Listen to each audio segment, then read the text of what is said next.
There was a time in Milwaukee where the franchise tried to build around Ray Allen and Glenn Big Dog Robinson. I'm not going to say it was a super successful time, but they did make it to the Eastern Conference Finals once. The next year they did subsequently fail to make the playoffs, but hey, Eastern Conference Finals.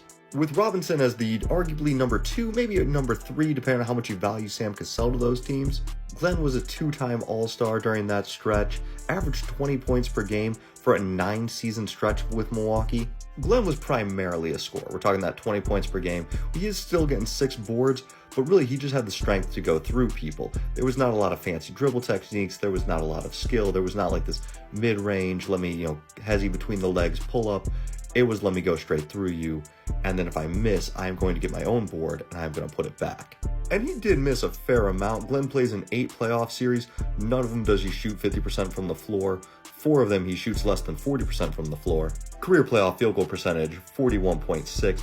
Not the best, but over the man's career, we're looking about a true shooting neutral player. The 90s, the early 2000s, really dead ball times, compact defenses. They allowed zone before they started shooting a bunch of threes. Not a great time for shooters. Overall, really fun player. I actually remember him more as a 4 than a 3, but apparently I'm wrong about that. History recalls him as a 3, but I remember him as a 4 just because of that rebounding tenacity and his strength. Absolutely would be a great forward in today's game.